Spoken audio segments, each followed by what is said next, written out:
It's interesting to me, we live in a world that's getting better and better and better, but still we get stuck on little details and things don't always work quite right, and it can be frustrating. And frustration is, first of all, a perfect opportunity to learn or to practice being patient. Dear God, help me get through these glitches in a very good way. I've been thinking all week, and I've been thinking about a person who I have admired from my youth, and this person's name is Socrates. And some of you may have heard the name. Socrates was a Greek philosopher about 500 years before Christ, and Socrates has continued to have an influence in the Western world because of the ideas that he expressed in the company of his fellow citizens. Socrates was somebody who went about asking the question, how do we live a good life? And Socrates struggled with this question in the light of all the available evidence.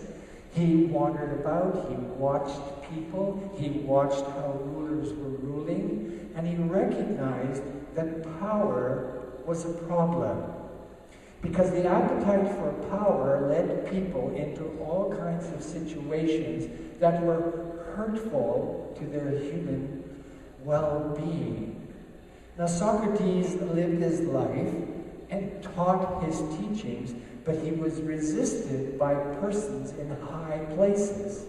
That is to say, those who were, and I'll use the word addicted to power, did not like Socrates at all, because he kept shining the light on their habits and showing that their habits were leading to harm. Their habits were leading to a lack of well-being among the population.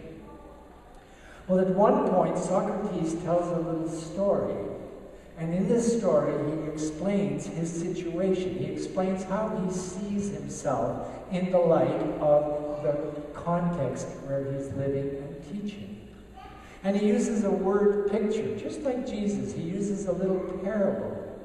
And the parable is of a person who's on trial, and that's Socrates. And the jury is made up of children.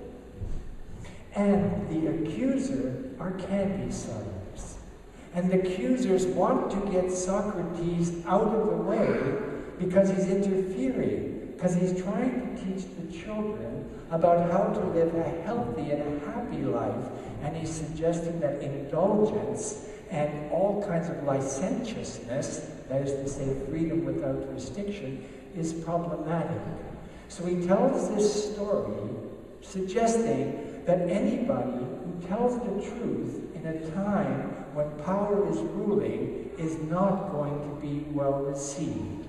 You can imagine kids being angry at somebody who is frustrating candy sellers. But you can also imagine that candy taken to excess is not good for children. And we see that in our society. We have an epidemic of diabetes.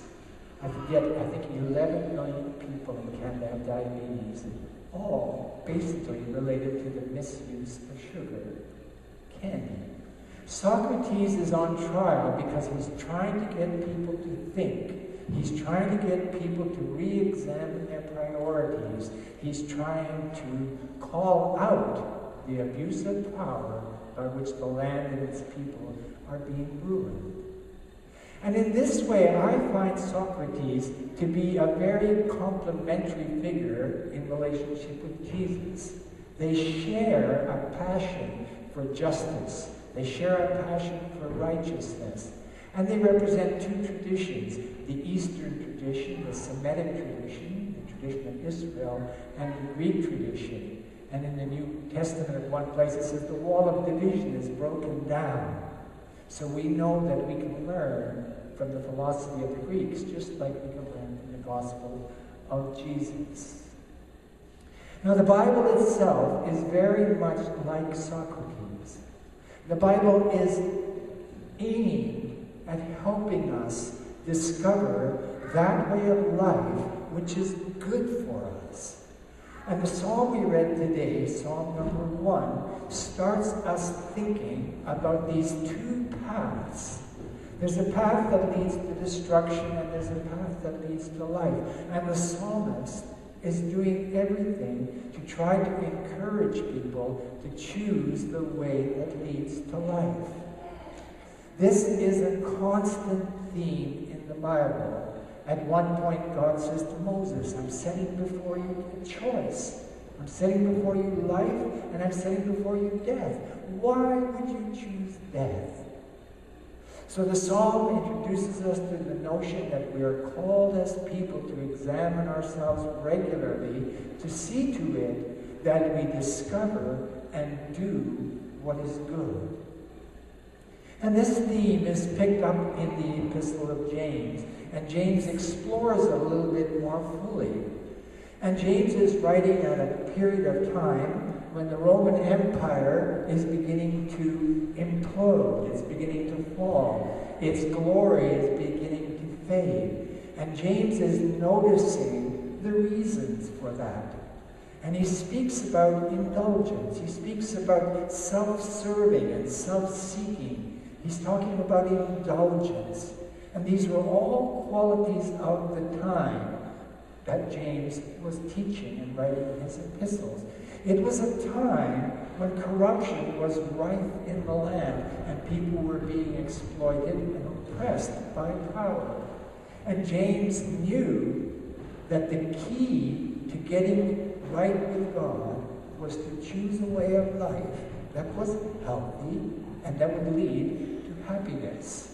And we know in our modern world that the advertisers are suggesting, contrary to James, that the only way we can really be happy as human beings on the planet is to get more and to get more stuff. But this is not what James wants us to consider. James wants us to think that we have opportunity to be satisfied by the presence of God, so that inside of ourselves we are already well fed. We are fed by the Spirit of God. We are fed by the bread that comes down from heaven, the bread that we receive by faith, the bread that nourishes and strengthens us. Now, when I get to the text about Jesus, we have three basic strands. The first strand is when Jesus speaks about his coming arrest. He is aware that persons in places of power are not at all happy with what he is doing in the land. He is contradicting the way of power. He is contradicting the way of privilege and prestige. What he is doing is lifting up the poor. He's lifting up the broken. He's lifting up the oppressed.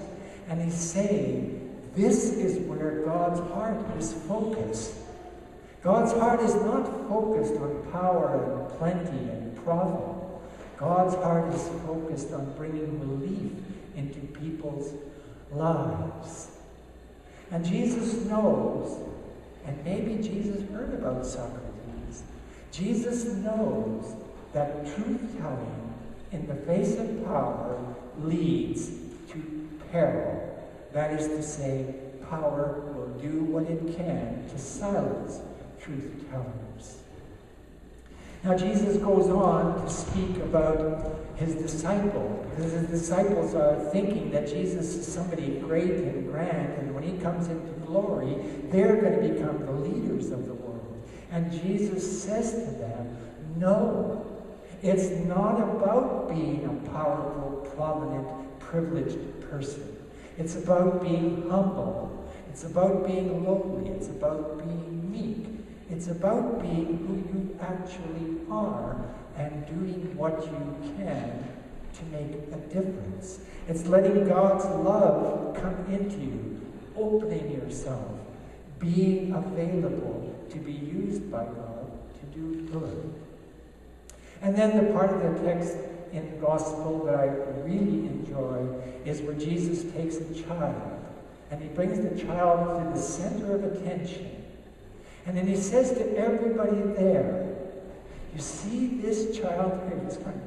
fun to have, I forgot the little boy's name, Kingston here. It was fun to have Kingston here because that's the center of what I'd like to leave with you. Jesus takes a child, brings the child to the center of attention, and says, whoever receives a child like this receives me. Whoever receives me receives God.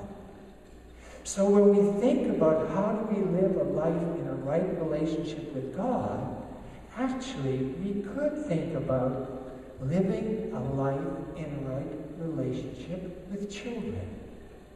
Because if we as adults treat children the way God treats the human race, if we love children, if we help them to discover the way that leads to health and happiness, and if we help them to choose against the ways that lead to ruin, we are serving God in a good way. And as grandmas and grandpas, that's an important lesson for us. Because it's not just about loving the child and being generous and being kind, but it's about transmitting the values that you inherited from your parents and grandparents. The values of honesty, the values of integrity, the values of truthfulness and courage. These are the things that the children of the world need just now. They do not need more McDonald's. They do not need more Coca-Cola. They do not need more computer games. They do not need more stuff. Stuff is what is destroying our children. What our children need is to know that they are loved, to know that they are cared for. And we wonder, how does that look? Well, it looks like just being kind with kids. But it also means sitting down once in a while and writing letters to your leaders and saying, what's going on in this country? Why are some people becoming millionaires, people who play games and do theater and stuff like that, and other people are starving to death in the streets? And how many children aren't lacking real love because their parents are lost? So we have opportunity as persons who are dedicated to the way of God revealed in Jesus Christ. We are devoted to giving ourselves to make the world a better place for the children. And that's why Jesus came. Jesus came to save us from our folly, to save us from our foolishness, to save us from our indulgences, to save us from all the ways in which we get distracted and diverted from the way of love, which is the true treasure of love. So today, I would like you to think of yourself as a Socratic person. Or if that doesn't make much sense to you, I'd like to think of yourself as somebody who has decided to follow Jesus. No turning back. Though none go with me, still I will follow. And following Jesus, I am trusting that God will fill you with love, and that love will overflow into all your relations. But in a special way, I am hoping that our generation, the passing generation, will invest itself in the future so that the children of the planet can live well and enjoy the kind of life that God has in mind for them, not the corporate powers who simply want to exploit them and make use of them for the sake of power and money. Let's get behind our kids.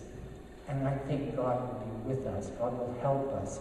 God will be in us to make that kind of difference in the world. Amen.